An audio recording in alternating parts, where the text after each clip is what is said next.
Let me mention that. Okay, so the reason for this video is I got a GameStop.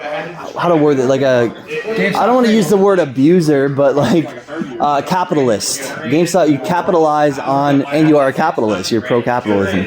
But Daniel here is super good about taking advantage of GameStop. Right now they're doing a plus 60% trade-in on qualifying stuff. It probably has to be above what, a $2 trade-in or something like that. Yeah, that's how they tend to do it. I never capitalize on this stuff. But Daniel, I filmed them before as these super limited. These are what, 50 in production or something? For this color, the Saints Row 3 shoe thing. And he's had them up on eBay for like $470, but he was willing to do. I'll see you guys. Thanks for coming out. He's letting them go for $300 trade, and it's like, I'll mess with that. I'll let it sit on eBay or whatever. Try to get some money out of it. But at $300 trade, yeah, I'll do a deal. And Daniel was happy going for like GameStop trade-ins minus these two. These are for his collection. You can obviously. Mention this one. Yes, that's what I wanted to hit on. Is like this game trades in for, you're saying 35 right now with the boost. With the boost, the 60%. So, but even still, normally that's like what, a 25er?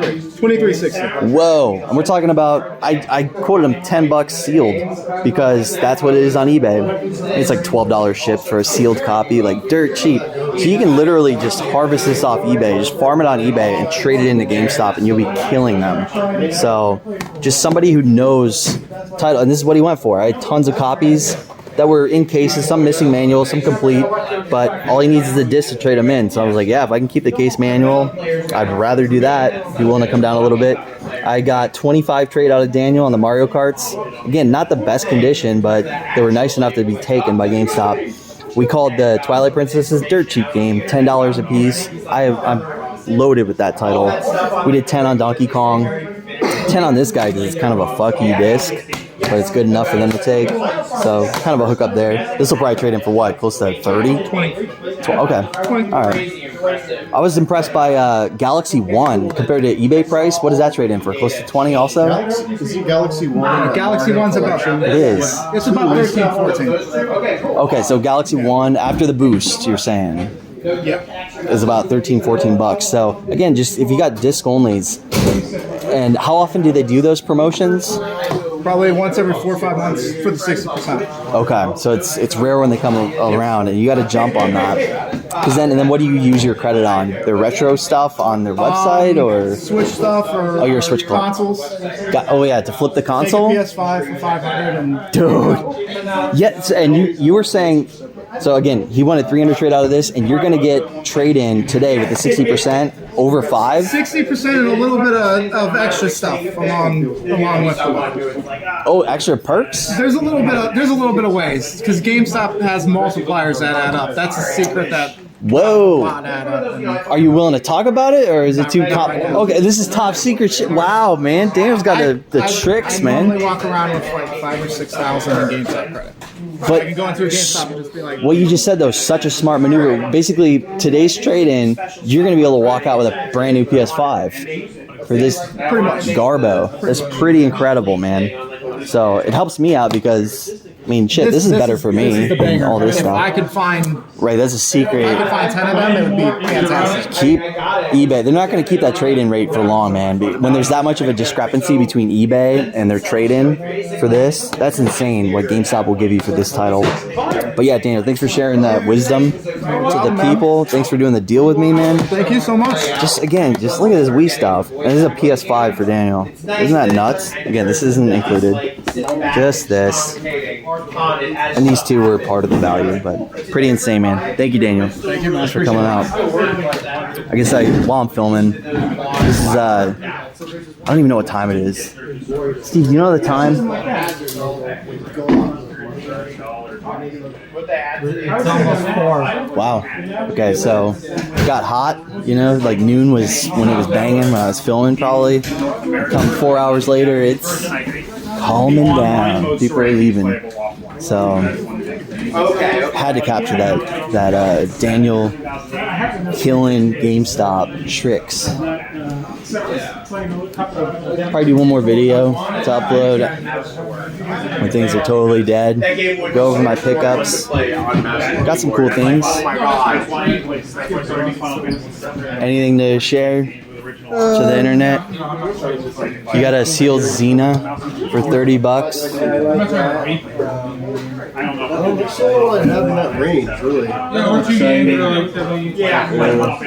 Gabe got all the PS. So you bought all the PS1. You immediately set it up for sale. Not yet. No, I'm actually pricing it out. I'm just double checking. He's using the janky app, honestly. Some of it was overvalued. I think so. Yeah. I'm double checking. It's a weird app I've never heard of. It's not Game Eye. It's like some weird shit. Yeah. It's not Price Share, I know that. He's shown me it before. It's kind of weird, right? I don't know. Because right now I'm at 15,000 and he says 24.5 on his phone. And I still have a little to go, so we might get there. Is there any reneging on the deal, or is it like handshake, cash exchange? What's your Sharpie or a marker somewhere. Gotcha. Someone wants me to sign. I told him. I do. I got one. So yeah. As long as it's like, as long as it's pretty close, like within $1,000, I'll buy it. But if it's like $3,000 off, then we're gonna have to just Round it down, yeah, renegotiate. Well, good luck on that, man. Frank, yes I do. All right, I'm gonna end this Christian video. got me. He's good. You Okay, can okay. Video. I'm gonna do it right over here. All right, continue filming. Steve, did you do all right today? How much money did you make? You did trades. Like 2G or something. What? No, shut up. Two grand? Oh, cool. Steve, stop lying, man. Everyone that Would you? the toy guy spent That's smart. $1,200. Fuck! Shout out to Toy Addict of Orlando. Yeah. He's around Orlando, I think. Holy Brandon. He's in Brandon? Okay. Toy Addict, man. Eric, the owner, comes out to a lot of conventions and he comes out to a lot of these events. That dude spends, man. He stocks up. What was he buying? Shop stocky? Yeah. Liquid. Okay. A lot of like $60, $70 type cube. And, Necessarily, but you know, stuff he doesn't have. That's customers look for. fuck, man. Congrats on that. I'm happy for you, man. I'm a little jealous, to be honest. I tried to do the last trade. All my stuff is right by the stairs. Oh, Steve. I think I'll do that. For an extra game or something. Maybe I'll film a little bit and cut it off. His stuff is by the stairs. It is. His stuff is by the stairs. Oh, Steve stuff. I don't want to keep Steve. Nah, I'll probably just hold off till next time. Unless there's something on top screaming at me. Oh, this is the kind of shit I like to usually go through if I need it. Fuck, well, this is going nowhere. I'll tell him he needs to bring that out next time. So he got Shadow on GameCube? It's probably expensive. He's got all the shop stock. Nah, I like that obscure stuff. I like that Suda 51. A bunch of leftovers, right? No, it's good stuff. It's just shop stocky stuff. I did what I saw that See I that GBA game I got, Super Robot Tyson original generation? It's like on GBA. Okay, yeah, I forgot that game existed, but it's on DS. Trade that for your Smash Bros 64 you got in a smoke ray system. or I something. can't. That one's for the that's for the gameplay. That's got to stay. I'm trying to It's a keep our fixture. streak going of Yeah, but always doing a trade. fuck, man, I'm failing you on that.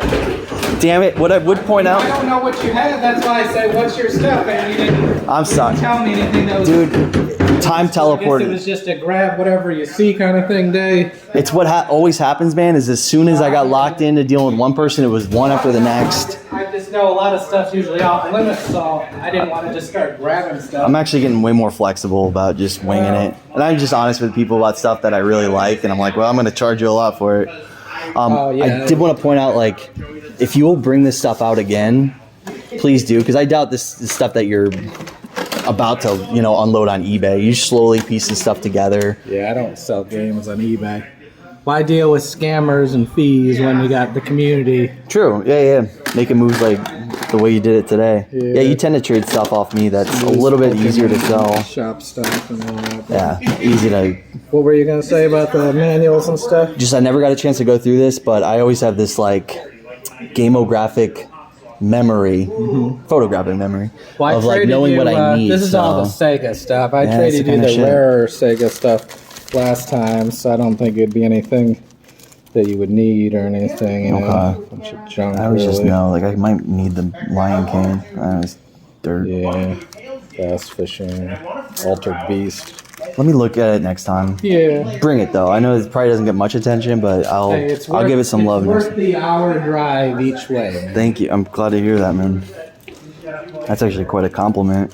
I was hoping to get like a few dollars for saying it. Fuck off. Catch you next time. Yeah, dude. Thanks for coming out, man. I'll see you later.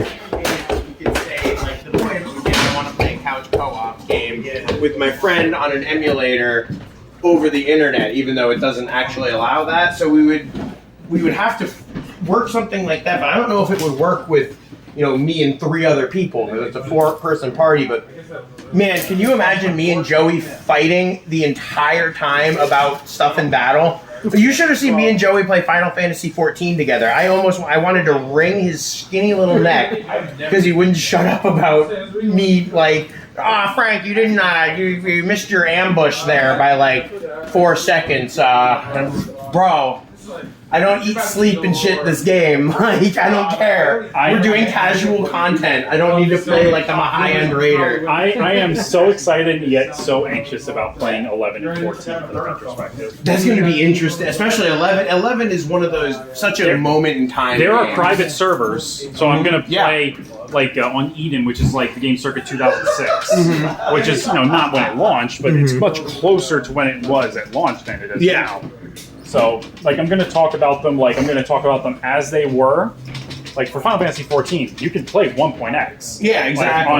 On a homebrew server that's just you. I'm going to see how far I can get in that. Yeah, I want okay. first-hand experience. And then there's like entire playthroughs online, footage of entire Right before playthroughs. Realm Reborn and stuff. Yeah, so when like- the game had the crazy cutscenes, Dominic. Yeah. it was so cool. you bring it? So like that's all fine. I can get footage of that. I was gonna say, I'm in the middle of filming. But If it's you just got being any able cool to talk show and about tell, it I want to from see it. first-hand experience, And then, of course, it's just like, hey, who wants to play Final Fantasy 11? A 25-year-old MMO. Hey guys, one of the most oppressive MMOs I've ever played. The game hates you, Yeah, but it's so fun. yeah. Frank. 14's gonna be easy. What's up, baby? Sorry to interrupt. You're all good. I need you to be a salesman really You want to be a quick. salesman? Yeah, like pretend like you're a salesman, which you're not. You're just yourself. You're just Frank, and you're just here to pimp the stuff. But like, what's the hot ticket item? What's your best seller here? So- what's the Dave type game? You know my interest. This game looks cool. I gotta send these back after I leave because we had a distributor say they want to buy every single retro for Phoenotopia we have. And this All right, happened that's hard. after she sent me these 5. Let me see a copy. Oh. Absolutely. It plays a lot like Zelda 2 without any of the jank. It's a really fantastic game, and it's just one of those things that it really emphasizes our motto of modern retro done right, which is a game that embraces its retro inspiration without using it as a crutch while still having some modern niceties of game design since it's changed so much over those days. Yeah. Phoenotopia is just a real A-plus freaking game, man. It's a special one. It's one of our best sellers. And the packaging is so obviously, like good I on said, I gotta send these back. It looks awesome. That FOMO. Yeah, exactly. I know. I was like, What's their MSRP or what's y'all's retros MSRP? are $59.99 for the retro. Damn, man.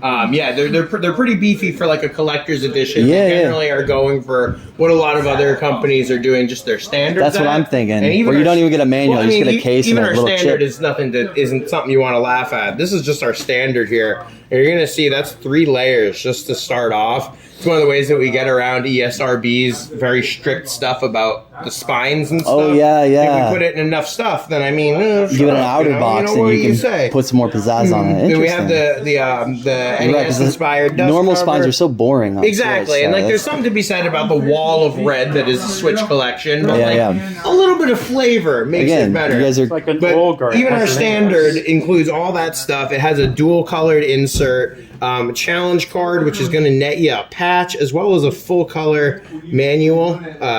Would you say net you a patch? What do you This, so remember back in the day, I don't know, age appropriate, but Atari used to actually send people patches for doing things in their game, yes. like clothing patches. This is- We do something similar. Our whole company's made up from people from a lot of different ages of gaming. So there's appreciation, because I mean, technically the Atari stuff, that's before my time. I'm 33. But what we do is we work together with the developer to make a challenge that people beat it, and they submit it to us via social media, which also counts as it's a marketing tactic as well. People have to post it online publicly, and then we actually send them a patch for free. You don't pay for shipping, anything like that. So that's also the best thing about it is the people who don't like to ever open their games, it's not complete. You didn't get the patch. You got to open the game. Are you saying that they can get the same patch by simply sending that ticket off also? No, you have to complete the challenge and take a picture of the completed challenge and the card with you. So you have the card. So you have to physically open it in order to do it. So that's why I follow the whole process in my here opinion, and the reasoning. And the company stance is a copy of our game is not complete until you have the patch that goes with it. Yes, and this kind of acts as a proof of purchase too, so that they're not just showing like a I beat the game screenshot off of a digital copy that they bought for $4. Sometimes it's something kind of fun that the developer put in that might not even be like a mainline game objective or something like that. It kind of just feels like a nice little find a penguin on level 4 it's like and a make little him do a little dance. Yeah, it's like a little message from the developer. I feel like maybe something that they enjoyed about their game, a little touch that they want to celebrate. I like that. It's been a really cool part of it, and I love that we have something that forces people to open their games and play them. So sounds like you guys got your own culture going on. Yeah, I'm sure you guys have fans at this point that definitely, because I've met so many like Daniel guys that are just I need everything Switch ever made, but then you'll get people that are just like I'm not gonna go for everything, but I like certain companies. I like LRG. I'm sure by now you guys have several hundred people that are like. There's a lot of premium heads. I've got call them that. I promise you guys, I don't call them that. The kind of guys where it's like, I've got every premium edition, but furthermore, I've got the most deluxe of every one, and then those are the same people that are going to be like, well, I'm going to crack them open and get the patches too. Exactly. Full set premium for guys. Actually wanting to play our games and stuff, because we don't do 100 releases a month or something like that. Like it's not. Companies. It's not. These games are all stuff that we all, as a group, collectively love to play. We enjoyed working with them, and there's a little bit more thought to the games that we put out. Absolutely, quality over quantity. To the point where, like, Rain on Your Parade is a game. It's really inspired by Katamari Damacy, if I had to say anything. Ooh. But it's like a comedic sandbox game. Kind of a hard sell, honestly, without really getting to play it and stuff. And I love that we're at that point where people are trusting our taste in games. That's what Working Designs did too. A lot of people before it was popular to understand that like publishers are different than developers, guys. Like Working Designs didn't make Lunar and Iron Storm on Saturn. You know what I mean? And now it's understood, and you guys are, again, I use Working Designs, but that was what Working Designs did. There was a trust in their thought process. Like, Working Designs is doing what this, they decided to bring. Good. Yes. Yeah, exactly. And I love that we're getting to the point where people are understanding that we wouldn't publish it if it wasn't worth playing. Yeah. We work extremely hard, and we pride ourselves on our vetting system which is basically they end up making me play it and ask me if I hate it or not. Because you guys literally have thousands of opportunities to publish. Somebody who's like, "Hey, I've completed this game. It is, and I would love for you guys to publish it." And it's like you play it, and you're like, "It's got good things. I just don't think it's a fit right now." Yeah. You really want to.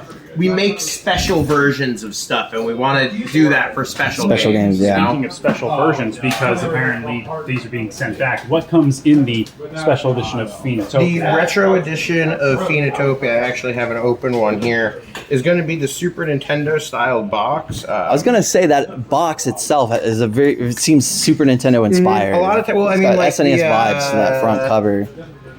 I know you got an eye for rare stuff. I'm sure you can tell me what cover that looks like. It looks a lot like Mighty Final Fight. Yes, sir. Exactly. All of the retro editions draw a lot of inspiration from some games that people might remember. A game that maybe we talked to the developer and they were like, this is something that I view as an inspiration to the game I made and stuff like that. So that's one of the reasons I love the retro box. So for the cover for the retro edition of Phoenotopia, what inspiration is that pulling from?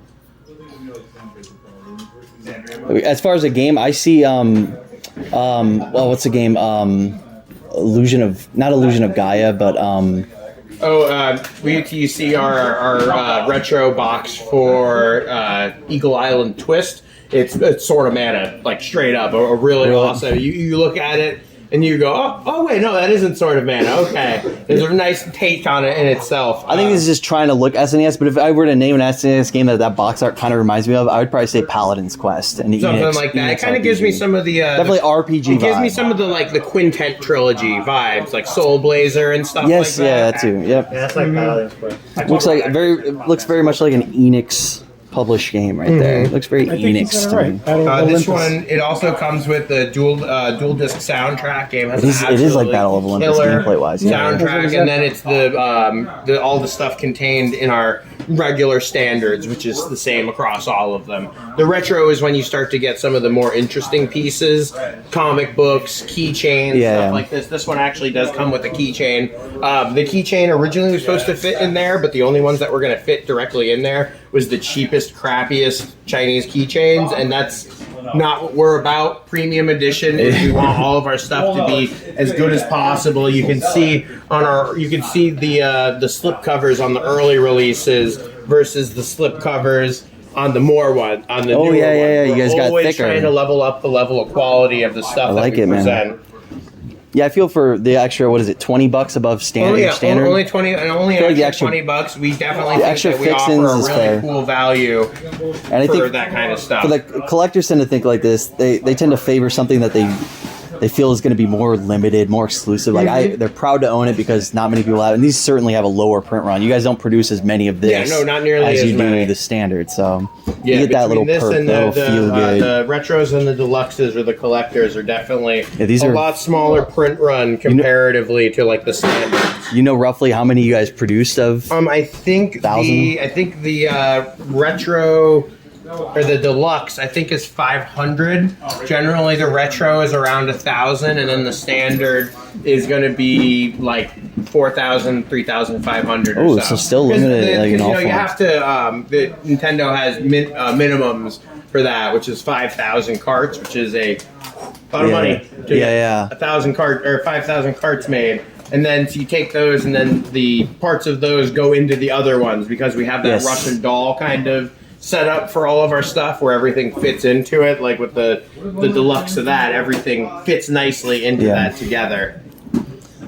Two more questions for you. One is, I think I know the answer. I'm just curious.